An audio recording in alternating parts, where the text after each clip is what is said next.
Welcome back, sweet friends, to the channel Frugal Money Saver. My name is Emmy, my husband is Paul. We're an early retirement, debt and mortgage-free couple living in the Jefferson Valley area of New York. And our channel shows you how to have a full, abundant life while spending less money. We all know prices are up, food prices are up, gasoline prices are climbing again, home heating oil is up, electricity is up. We are hearing this everywhere, and we're all really well aware of it. So, how can we take a step back from all this chaos? That's the word I'm going to use. In today's video, we are going back to the basics yet again. We're taking our hearts and turning them towards our home. What is going on out there absolutely does affect us, but we need to learn that we can set up boundaries and learn to live within those boundaries with a happy, full, thankful, and content heart. So today's video, we're going to just take you around with us. We are going outside into the garden. We're coming into the kitchen. We're going to have a quick talk. And basically, we're just going to share some positive, uplifting ways to make your life a little bit richer and fuller without spending a ton of money. First thing we're going to do is get out into the garden with Paul. We have got some planting to do. We've got some pruning to do. We're going to check on our existing plants. Come on outside with us and let's let Paul show us what he's up to. We were in Walmart the other day and I happened to notice a display of bulbs that we could plant in our garden right now. So they were 75% off. Originally this was $11.97 for this bag of, I don't know how many are in here. I think there's 15. Oh, 15 bulbs? That's great. So what I thought I would do is I thought I would scratch out a place in our garden and put these in, and then hopefully next spring, it says late spring, bulbs are great because they come up every year, and then after a couple of years, if you dig up the bulb carefully, you might find smaller bulbs that you can transplant to another place on your property. So just be careful though, watch your pets around anything that you plant in your garden. But I know that we watch Dixie when she's outside and she doesn't seem to be interested in plants, so that's a good thing. So just be cautious about that. Do research before you plant anything in your property.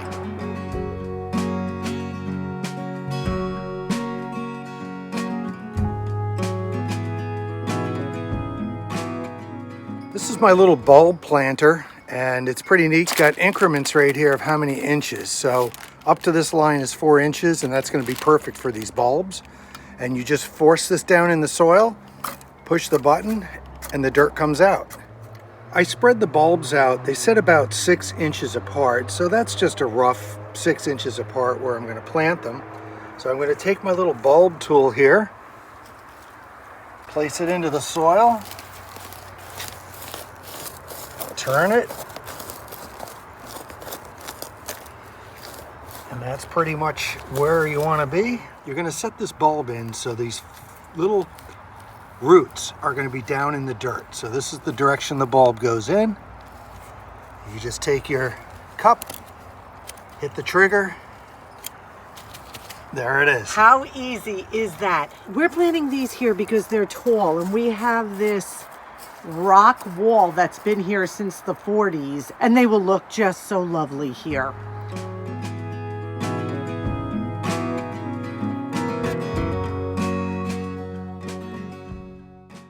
Our autumn has been so mild.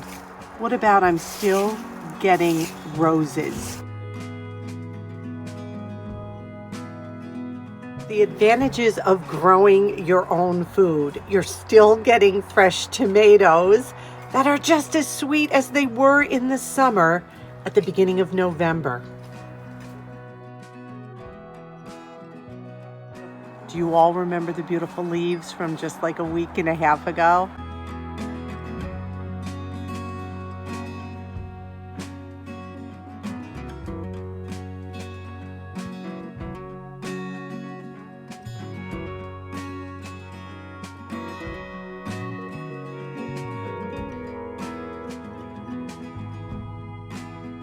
Okay, now we're inside the shed and we have our fig trees that are in buckets.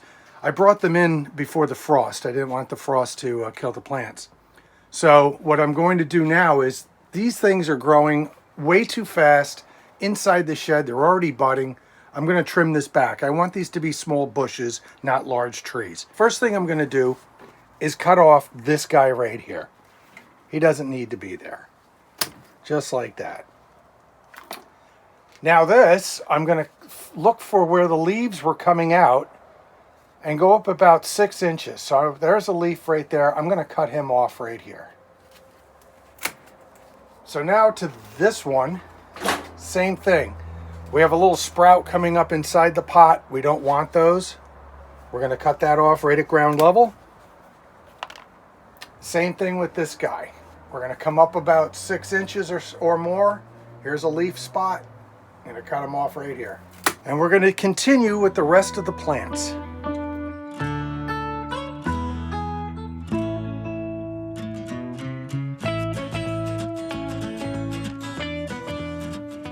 We are getting ready for spring already. By pruning the fig trees, we're hoping to get a good crop.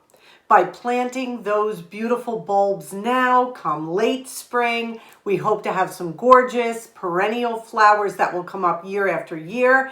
And like Paul said, we can separate the bulbs in a year or two and have even more plants. These are all positive things that are slowing us down, that we're taking advantage of, and just really trying to focus on right now.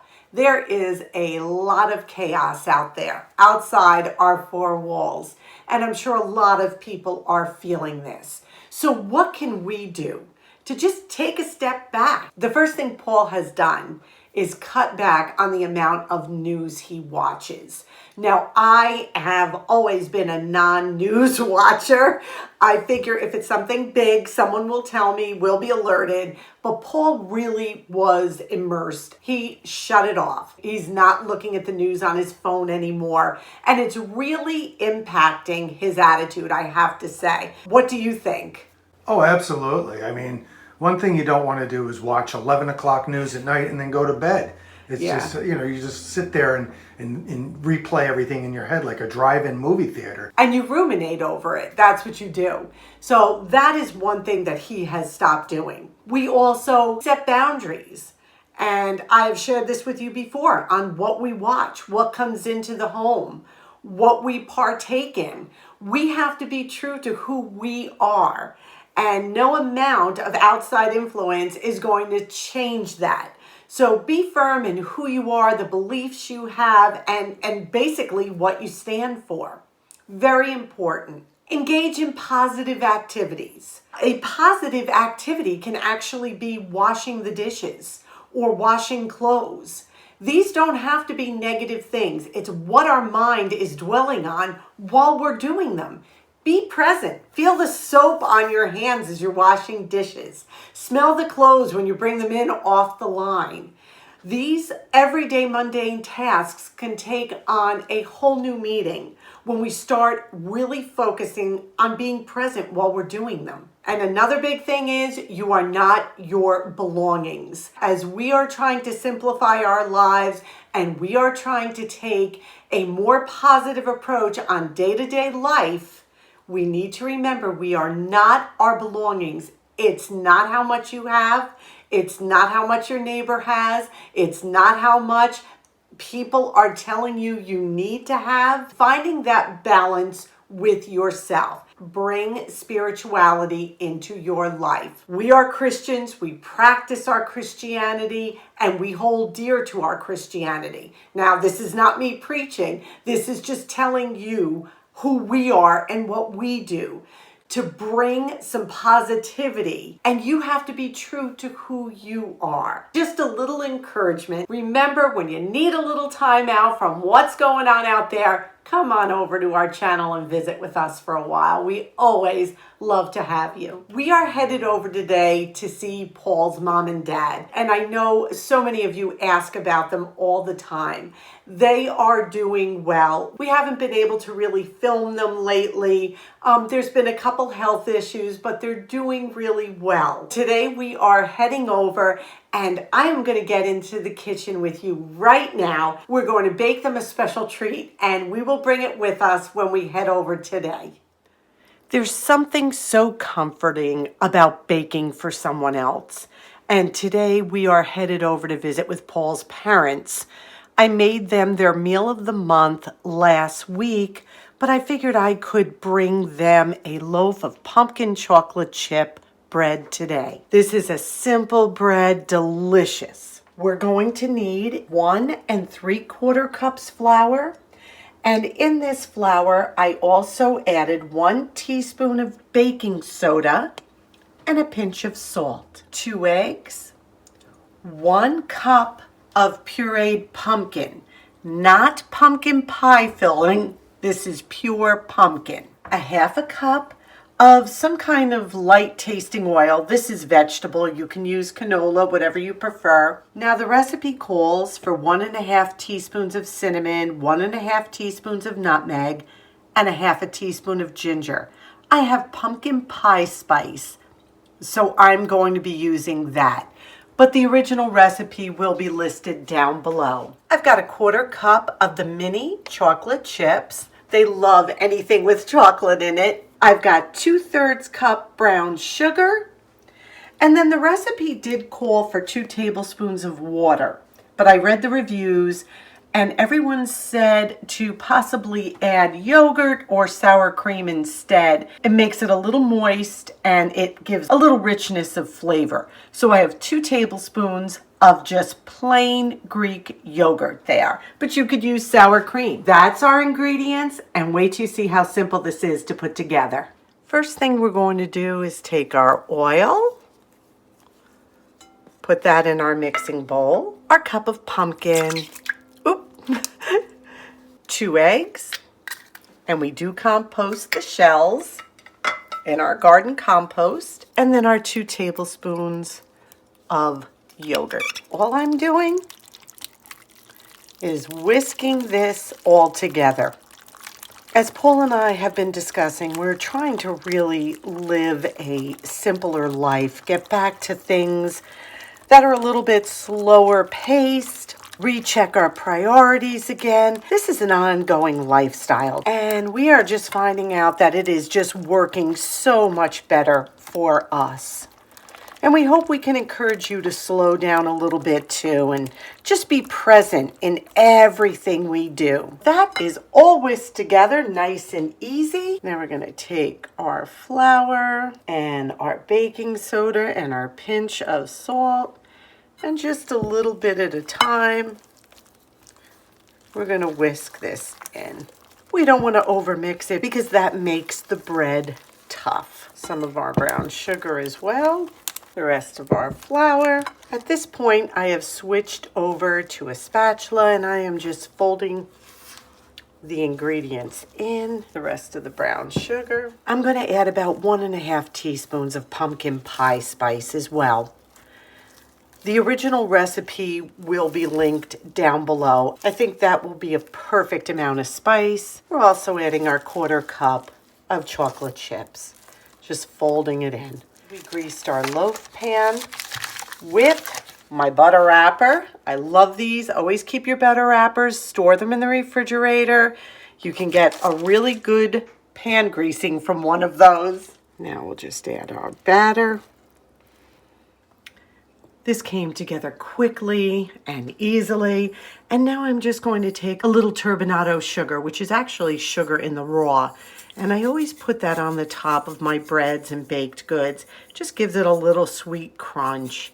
And I think they'll really enjoy that. I keep the turbinado sugar in a clean spice jar that was empty, and it works great. I just pull it out when I need it. This is ready to go into a preheated 350-degree oven for about an hour. Now, while this is cooking, I'm throwing in some potatoes and I'm going to throw in some vegetables to roast as well. I used a big can of pumpkin for this, 29 ounces. Pumpkin freezes beautifully. So what I did was I just measured out a cup for my next loaf of bread, putting it in my little plastic container, covering it I'll label it, and this will go into the freezer. And we're gonna put a cup in here. And now next time I need to make that bread, I just pull one of these out, let it defrost in the refrigerator, and I am ready to go. I reuse many different containers. This is a goat cheese container. These are great. They wash beautifully. I can stick them in the freezer and they're perfect. Long as they are food safe, you're good to go. This cooked for an hour and it came out beautiful. I'm going to let it cool for just a little bit, and then I'm going to let it cool completely on a wire rack. It came right out of the glass baking pan. Look at how gorgeous this is. So now, please don't cut it for at least an hour. I know it's tempting to cut it now, but just hang on. The bread turned out fantastic. I don't want to slice it in front of you because I want to give it to them whole, but I guarantee you, I think they will love it. It came out really, really well, super easy, one bowl, everything mixed together, and I am so happy. I also roasted some vegetables and baked some potatoes while it was cooking. So it was a win-win because we're trying to watch how much propane we use on our stove as well. So we hope this video was encouraging. Today's question of the day is, leave us your questions. Paul and I have not done a Q&A in a very, very long time. And we have a lot of new subscribers, and a lot of our returning subscribers probably have some really pressing questions about our lives, how we live, about early retirement, about being debt-free. Whatever your questions are, leave them down below because Paul and I would like to do a Q&A in the very near future. And we would love to focus on what you really are interested in knowing about. I think we're pretty transparent, but there's always those issues you may have questions about in our frugal journey, and we're really happy to answer them. So your job this week is to leave us a question down below. We hope this video was helpful. We hope it was encouraging. We ask if you enjoyed this video to please give it a big thumbs up. Subscribe if you haven't. Don't forget your questions down in the comments below. We ask you to stay well. We ask you to be safe. And above all, we wish you blessings. Until our next video, may God bless you.